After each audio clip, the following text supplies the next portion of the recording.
Hello ನಮಸ್ಕಾರ. ಮೊದಲಿಗೆ ಭಾರತ ದೇಶದ ಗೃಹ ಮಂತ್ರಿಗಳಾದ ಅಮಿತ್ ಶಾ ಅವರ ಒಂದು ಸ್ಟೇಟ್ಮೆಂಟನ್ನು ನೋಡ್ಕೊಂಬರೋಣ. ಅವರು ಹೇಳ್ತಿದ್ದಾರೆ, ಭಾರತದಲ್ಲಿ ಮುಸ್ಲಿಮರ ಜನಸಂಖ್ಯೆ ಜಾಸ್ತಿ ಆಗ್ತಾ ಇದೆ. ಅದಕ್ಕೆ ಕಾರಣ ಅಕ್ರಮ ನುಸುಳುಕೋರ ಮುಸಲ್ಮಾನರು. ಭಾರತದ ಮುಸ್ಲಿಂ ಸಂಖ್ಯೆ ಜಾಸ್ತಿ ಹೇಗಾಗ್ತಿದೆ? ಭಾರತದಲ್ಲಿರುವ ಮುಸಲ್ಮಾನರಿಂದ ಜಾಸ್ತಿ ಆಗ್ತಾ ಇಲ್ಲ. ಭಾರತ ದೇಶದಲ್ಲಿರುವ ಮುಸಲ್ಮಾನರು ಸಿಕ್ಕಾಪಟ್ಟೆ ಮಕ್ಕಳನ್ನು ಹುಟ್ಟಿಸ್ತಾರೆ, ಆ ಮೂಲಕ ಇವ್ರ ಜನಸಂಖ್ಯೆ ಜಾಸ್ತಿ ಆಗ್ತಿದೆ ಅಂತ ಹೇಳ್ಬಿಟ್ಟು ಒಂದಿಷ್ಟು ಆರೋಪಗಳನ್ನು ಮಾಡ್ತಾ ಬಂದರು. ಮನೆಗೆ 20 ಮಕ್ಕಳು, ಮನೆಗೆ 30 ಮಕ್ಕಳು, ಮನೆಗೆ 10 ಮಕ್ಕಳು, ಮನೆಗೆ 5 ಮಕ್ಕಳು ಕತೆಗಳನ್ನು ಹೇಳ್ತಾ ಬಂದರು. ಆ ಕಾಲ ಎಲ್ಲ ಹೋಗಿಬಿಟ್ಟಿದೆ.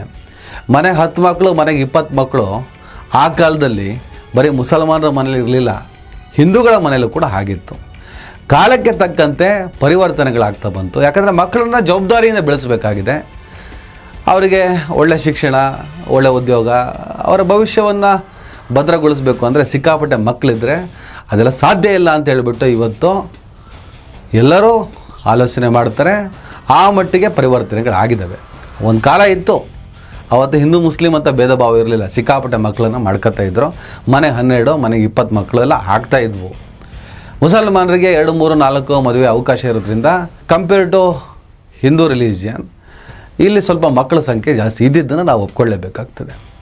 ಆದರೆ ಈಗ ಅಮಿತ್ ಶಾ ಅವರು ಏನು ಹೇಳಿದ್ದಾರೆ, ಭಾರತದಲ್ಲಿ ಮುಸಲ್ಮಾನರ ಸಂಖ್ಯೆ ಜಾಸ್ತಿ ಆಗೋದಕ್ಕೆ ಕಾರಣ ಮುಸಲ್ಮಾನ ಅಕ್ರಮ ನುಸುಳುಕೋರರ ಸಂಖ್ಯೆ ಜಾಸ್ತಿ ಆಗ್ತಾ ಇದೆ.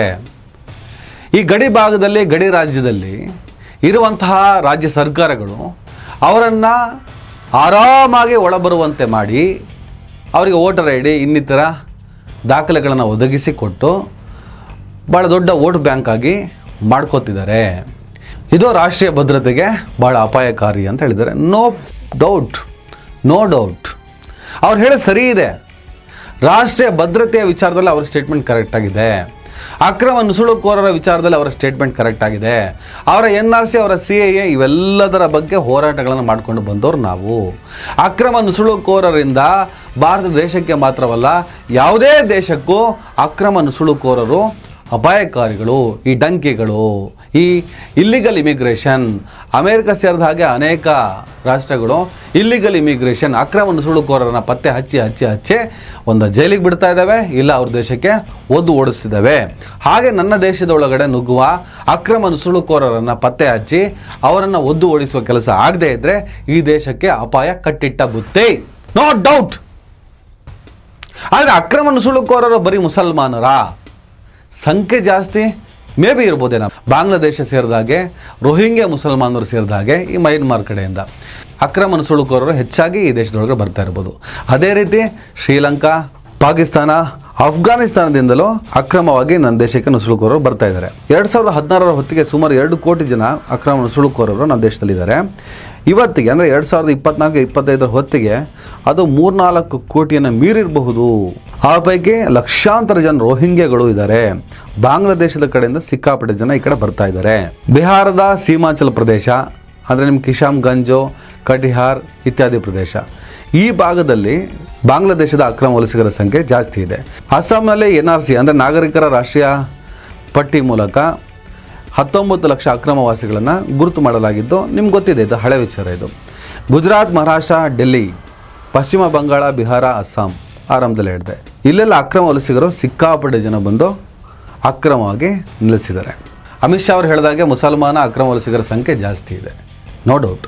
ಅಕ್ರಮ ನುಸುಳುಕೋರರಲ್ಲಿ ಕೇವಲ ಮುಸಲ್ಮಾನರು ಮಾತ್ರ ಇಲ್ಲ, ಆದರೆ ಮುಸಲ್ಮಾನ ನುಸುಳುಕೋರರ ಸಂಖ್ಯೆ ಜಾಸ್ತಿ ಇರೋದು 100ಕ್ಕೆ 100 ನಿಜ. ಈಗ ಭಾರತ ಸರ್ಕಾರ ಇದಕ್ಕೆ ಸಂಬಂಧಪಟ್ಟಾಗ ಏನೇನು ಕ್ರಮಗಳನ್ನು ತಗೊಂಡಿದೆ ಅದನ್ನು ನಾನು ಎಕ್ಸ್ಪ್ಲೇನ್ ಮಾಡ್ತೀನಿ. ಅದಕ್ಕಿಂತ ಮುಂಚಿತವಾಗಿ ಆ ಸ್ಟೇಟ್ಮೆಂಟ್ ಬಗ್ಗೆ ಒಂದು ಸಣ್ಣ ವಿಮರ್ಶೆ ಮಾಡೋಣ.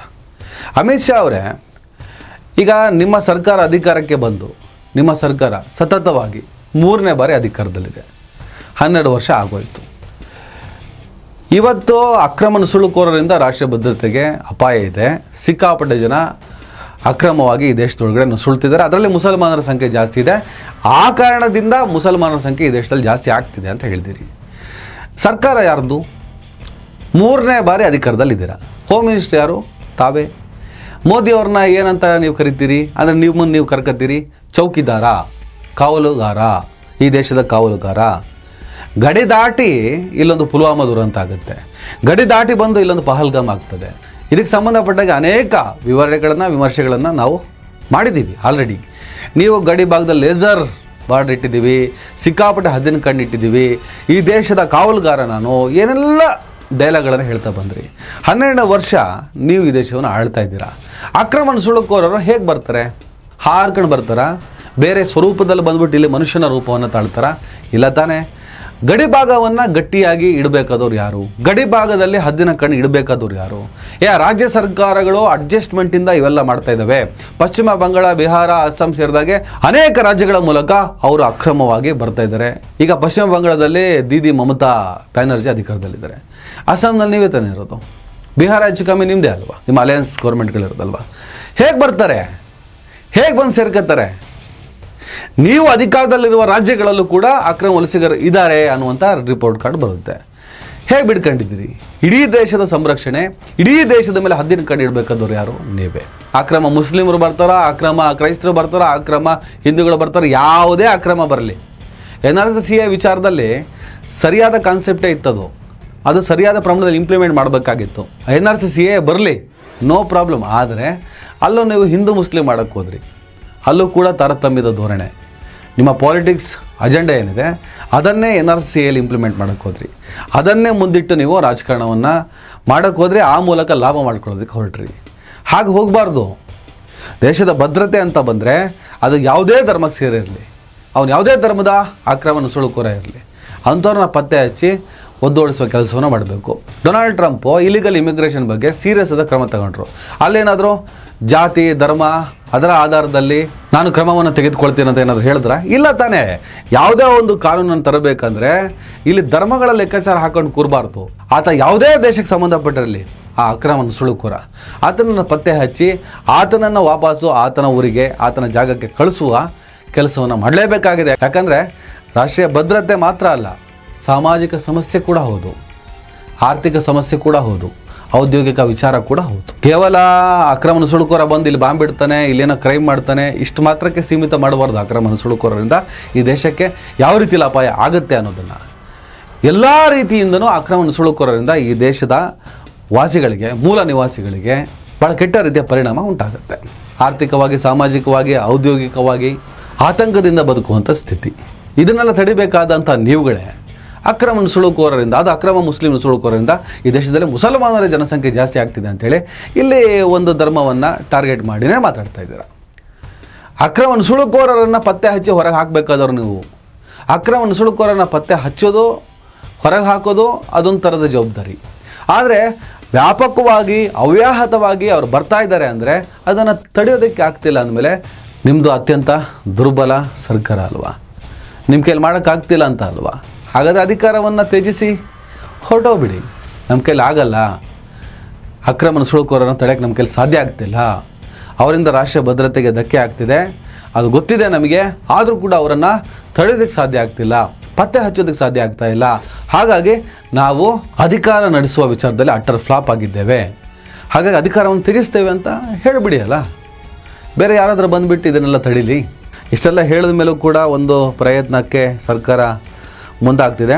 ಇಮಿಗ್ರೇಷನ್ ಆ್ಯಂಡ್ ಫಾರಿನರ್ಸ್ ಆ್ಯಕ್ಟ್ ಮೂಲಕ ಪಾಸ್ಪೋರ್ಟ್ ವೀಸಾ ನಿಯಮಗಳನ್ನು ಬಿಗಿಗೊಳಿಸಲಾಗಿದೆ. ಹೋಟೆಲ್, ಆಸ್ಪತ್ರೆ, ಶಾಲೆಗಳು ವಿದೇಶಿಗರ ವಿವರವನ್ನು ನೀಡಬೇಕು. ಇನ್ನು ಡೆಮೋಗ್ರಫಿ ಮಿಷನ್, ಪ್ರಧಾನಿ ಮೋದಿ ಅವರು ಘೋಷಿಸಿದ ಈ ಯೋಜನೆಯಡಿ ಅಕ್ರಮ ವಲಸಿಗರಿಂದ ಆಗುವ ಪರಿಣಾಮಗಳನ್ನು ಅಧ್ಯಯನ ಮಾಡಲಾಗ್ತಿದೆ. ಇನ್ನು ಡಿಟೆಕ್ಟ್, ಡಿಲೀಟ್, ಡಿಪಾರ್ಟ್ ಇದರ ಅಡಿಯಲ್ಲಿ ಅಕ್ರಮ ವಲಸಿಗರನ್ನು ಗುರುತಿಸಿ ಮತದಾರರ ಪಟ್ಟಿಯಿಂದ ಕಿತ್ತು ದೇಶದಿಂದ ಹೊರಗೆ ಕಳಿಸುವ ಪ್ರಯತ್ನ ಆಗ್ತಾ ಇದೆ. ನಾನು ಆರಂಭದಲ್ಲಿ ಹೇಳ್ದಂಗೆ ಅಕ್ರಮ ವಲಸಿಗರಿಂದ ಗಡಿ ಅಪರಾಧ, ನಕಲಿ ದಾಖಲೆ, ಭೂ ಕಬಳಿಕೆ, ಮತದಾನ, ರಾಜಕೀಯ, ವೋಟ್ ಬ್ಯಾಂಕ್ ಮತ್ತು ರಾಷ್ಟ್ರೀಯ ಭದ್ರತೆಗೆ ಕಂಟಕ ಆಗುತ್ತೆ. ಈಗ 2025 ಒಂದು ಹೊಸ ಕಾನೂನು ತಂದಿದ್ದಾರೆ. ಆ ಮೂಲಕ ಅವರನ್ನು ಪತ್ತೆ ಹಚ್ಚುವ, ಆಮೇಲೆ ಅಕ್ರಮ ನುಸುಳುಕೋರನ್ನು ತಡೆಯುವಂಥ ಪ್ರಯತ್ನವನ್ನು ಮಾಡ್ತಿದ್ದಾರೆ. ಅದಕ್ಕೆ ನಮ್ಮೆಲ್ಲರ ಬೆಂಬಲ ಖಂಡಿತವಾಗಲೂ ಇದೆ. ಆದರೆ ಪರ್ಟಿಕ್ಯುಲರ್ ಆಗಿ ಒಂದು ಧರ್ಮದವರ ಸಂಖ್ಯೆ ಜಾಸ್ತಿ ಆಗ್ತಿದೆ, ಅವರಿಂದ ಇವರಿಂದ ಅನ್ನೋದಕ್ಕಿಂತ ಅದಕ್ಕೆ ಅವಕಾಶವನ್ನು ಕೊಡ್ತಾ ಇರುವಂತಹ ನೀವುಗಳು ಮೊದಲು ಕನ್ನಡಿ ಮುಂದೆ ನಿಂತ್ಕೊಂಡು ನಿಮ್ಮ ವೈಫಲ್ಯದ ಬಗ್ಗೆ ಮನದಟ್ಟು ಮಾಡ್ಕೋಬೇಕಾಗಿದೆ. ಒಟ್ಟಿನಲ್ಲಿ ಅಕ್ರಮ ವಲಸೆ ಈ ದೇಶಕ್ಕೆ ಮಾತ್ರವಲ್ಲ, ಯಾವುದೇ ಅಕ್ರಮ ವಲಸೆ, ಯಾವುದೇ ಅಕ್ರಮ ನುಸುಳುಕೋರರು ಯಾವುದೇ ದೇಶಕ್ಕೂ ಅಪಾಯಕಾರಿಗಳು, ಇದರಲ್ಲಿ ಡೌಟೇ ಇಲ್ಲ. ಆತ ಮುಸಲ್ಮಾನ ಆಗಿರಲಿ, ಅವನು ಯಾವುದೇ ಧರ್ಮಕ್ಕೆ ಸೇರಿರಲಿ, ಆತ ನನ್ನ ದೇಶದ ಗಡಿಯನ್ನು ದಾಟಿ ಯಾವುದ್ಯಾವುದೋ ರೂಪದಲ್ಲಿ ಯಾವುದ್ಯಾವುದೋ ಸ್ವರೂಪದಲ್ಲಿ ಈ ದೇಶದೊಳಗಡೆ ಬಂದು ಅಕ್ರಮ ವಲಸೆ ಮಾಡ್ತಾ ಇದ್ದಾನೆ ಅಂದರೆ ಆತ ಆರ್ಥಿಕ ಪರಿಸ್ಥಿತಿಯ ಕಾರಣಕ್ಕೆ ಬಂದೋ, ಧಾರ್ಮಿಕ ಸಂಘರ್ಷದ ವಿಚಾರಕ್ಕೆ ಬಂದೋ, ಅದು ಯಾವುದೇ ವಿಚಾರ ಇರಲಿ ಅದು ಆ ದೇಶಕ್ಕೆ ಸಂಬಂಧಪಟ್ಟಿದ್ದು. ಆತನಿಗೆ ಆ ದೇಶ ಬೇಡ ಅಂತ ಆದರೆ, ಅಲ್ಲಿ ಇರೋದಕ್ಕೆ ಸಾಧ್ಯನೇ ಇಲ್ಲ ಅಂತ ಆದರೆ, ಇನ್ನೊಂದು ದೇಶಕ್ಕೆ ಹೋಗಿ ವಾಸ ಮಾಡಬೇಕು ಅಂತ ಆದರೆ ಅದಕ್ಕೆ ಲೀಗಲ್ ಆದಂಥ ಒಂದಿಷ್ಟು ಮೆಥಡ್ಗಳಿದ್ದಾವೆ. ಆ ಲೀಗಲ್ ಮೆಥಡ್ಗಳ ಮೂಲಕ ಈ ದೇಶಕ್ಕೆ ಬಂದು ಈ ದೇಶದ ಪೌರತ್ವ ಪಡೆದು, ಅದೆಲ್ಲ ಒಂದು ದೊಡ್ಡ ಪ್ರೊಸೀಜರ್ ಅದು. ಆ ಪ್ರೊಸೀಜರ್ಗಳನ್ನೆಲ್ಲ ಮುಗಿಸಿ ಲೀಗಲ್ಲಾಗಿ ಈ ದೇಶದ ಕಾನೂನಿನ ಅಡಿಯಲ್ಲಿ, ಕಾನೂನಿನ ಹದ್ದಿನ ಕಣ್ಣಿನ ಅಡಿಯಲ್ಲಿ ವಾಸ ಮಾಡೋದಾದರೆ ಯಾವುದೇ ತಕರಾರಿಲ್ಲ. ಆದರೆ ಇವನ್ನೆಲ್ಲ ಮಾಡದೆ ಪರಿಸ್ಥಿತಿ ಏನೇ ಇರಲಿ ಈ ದೇಶಕ್ಕೆ ಅಪಾಯ ತರಬೇಕು ಅಂತ ಬಂದನೋ, ಅಥವಾ ತನ್ನ ದೇಶದಲ್ಲಿ ಆಗುತ್ತಿರುವಂಥ ಕಿರುಕುಳವನ್ನು ಸಹಿಸಲಾಗದೆ ಏನಾದರೂ ಮಾಡಿ ಈ ಜೀವ ಉಳಿಸ್ಕೋಬೇಕು ಅಂತ ಹೇಳ್ಬಿಟ್ಟು ಈ ದೇಶಕ್ಕೆ ಬಂದು ನೆಲೆಸಿದನೋ, ಇದು ಯಾವುದು ಕೂಡ ಕೊಂಡಾಗಲ್ಲ. ಅಕ್ರಮ ಇಸ್ ಅಕ್ರಮ. ಅಕ್ರಮವಾಗಿ ಯಾವುದೇ ರೂಪದಲ್ಲಿ ಬಂದರೂ ಕೂಡ, ಅಕ್ರಮವಾಗಿ ಏನೇ ಕಾರಣಗಳನ್ನು ಇಟ್ಕೊಂಡು ಬಂದರೂ ಕೂಡ ಅದು ಅಕ್ರಮ ಅಂತಲೇ ಕರೆಸ್ಕೊಳ್ಳುತ್ತೆ. ಹಾಗಾಗಿ ಅಕ್ರಮ ವಲಸಿಗರನ್ನು ಪತ್ತೆ ಹಚ್ಚುವ ವಿಚಾರದಲ್ಲಿ ಕೇವಲ ಸರ್ಕಾರ ಮಾತ್ರವಲ್ಲ, ನಾಗರಿಕರಾದಂಥ ನಮ್ಮ ಜವಾಬ್ದಾರಿ ಕೂಡ ಇದೆ. ನಮ್ಮ ಕಣ್ಣಿಗೆ ಯಾರಾದರೂ ಅಪರಿಚಿತರು ಕಾಣಿಸ್ಕೊಂಡ್ರೆ ಅದರ ಬಗ್ಗೆ ನಮಗೇನಾದರೂ ಒಂದು ಸಣ್ಣ ಅನುಮಾನ ಬಂದರೂ ಕೂಡ ನಾವು ಅದಕ್ಕೆ ಸಂಬಂಧಪಟ್ಟಂಥ ಮಾಹಿತಿಯನ್ನು, ಅವ್ರಿಗೆ ಸಂಬಂಧಪಟ್ಟ ಮಾಹಿತಿಯನ್ನು ಸ್ಥಳೀಯ ಪೊಲೀಸ್ ಠಾಣೆಗಳಿಗೆ, ಸ್ಥಳೀಯ ಪೊಲೀಸ್ ಇಲಾಖೆಗಳಿಗೆ ತಿಳಿಸುವಂಥ ಕೆಲಸವನ್ನು ನಾವು ಮಾಡೋಣ. ಯಾರೋ ಬಂದರೂ ನಂಗೆ ಸಂಬಂಧ ಇಲ್ಲ ಅಂತ ಹೇಳ್ಬಿಟ್ಟು ನಾವು ಸುಮ್ಮನೆ ಕೂರೋಕ್ಕಾಗಲ್ಲ. ಅವನು ಎಂಥ ಪರಿಸ್ಥಿತಿಯಲ್ಲಿ ಇರಲಿ, ಅವ್ರು ಯಾವುದೇ ನಿಕೃಷ್ಟ ಸ್ಥಿತಿಯಲ್ಲಿ ಇರಲಿ, ಅವ್ರ ಬಗ್ಗೆ ಮಾಹಿತಿಯನ್ನು ನಾವು ಪೊಲೀಸ್ ಇಲಾಖೆಗಳಿಗೆ, ಸಂಬಂಧಪಟ್ಟಂತಹ ಇಲಾಖೆಗಳಿಗೆ ಒದಗಿಸುವ ಕೆಲಸವನ್ನು ಮಾಡೋಣ. ಆ ಮೂಲಕ ಈ ದೇಶದ ರಕ್ಷಣೆಗೆ ನಾವೆಲ್ಲರೂ ಒಟ್ಟಾಗಿ ಸೇರಿ ದುಡಿಯೋಣ. ಒಂದು ಸರ್ಕಾರವಾಗಿ ಅದು ಹೀಗಾಗ್ತಿದೆ ಅಂತ ಸಬೂಬು ಹೇಳಿದ್ರೆ ಅದು ಅವರ ವೈಫಲ್ಯ ಅಂತಲೇ ನಾವು ಕನ್ಸಿಡರ್ ಮಾಡಿ ಟೀಕೆಗಳನ್ನು ಮಾಡಬೇಕಾಗುತ್ತೆ. ಅದನ್ನು ನಾವು ನಿರಂತರವಾಗಿ ಮಾಡ್ತೀವಿ. ಆದರೆ ಇದರ ನಡುವೆ ನಮ್ಮ ಸಾಮಾಜಿಕ ಜವಾಬ್ದಾರಿ ಏನಿದೆ, ಈ ದೇಶದ ಮಕ್ಕಳಾಗಿ ಈ ದೇಶವನ್ನು ಉಳಿಸುವ ನಿಟ್ಟಿನಲ್ಲಿ ಅಕ್ರಮ ನುಸುಳುಕೋರರ ವಿಚಾರದಲ್ಲಿ ನಾವೆಲ್ಲರೂ ಕಟಿಬದ್ಧರಾಗಿ ದುಡಿಯೋಣ, ಕೆಲಸ ಮಾಡೋಣ, ಆ ಮೂಲಕ ಈ ದೇಶವನ್ನು ರಕ್ಷಿಸೋಣ ಅಂತ ಹೇಳ್ತಾ ಈ ವಿಡಿಯೋನ ಮುಗಿಸ್ತೇನೆ. ನಮಸ್ಕಾರ. ದಯವಿಟ್ಟು ಎಲ್ಲರೂ ಈ ಚಾನಲ್ನ ಸಬ್ಸ್ಕ್ರೈಬ್ ಮಾಡಿ. ನಿಮ್ಗೆ ಇಷ್ಟ ಆದರೆ ಈ ಚಾನಲ್ಗೆ ಜಾಯ್ನ್ ಆಗಿ. ಈ ವಿಡಿಯೋ ಇಷ್ಟ ಆದರೆ ದಯವಿಟ್ಟು ಎಲ್ಲರೂ ಶೇರ್ ಮಾಡಿ. ಸ್ವತಂತ್ರ ಪತ್ರಿಕೋದ್ಯಮವನ್ನು ಬೆಂಬಲಿಸಿ. ನನ್ನ ಯುಕ್ತಿಗೆ ನಿಮ್ಮ ಶಕ್ತಿಯೇ ಶ್ರೀರಕ್ಷೆ.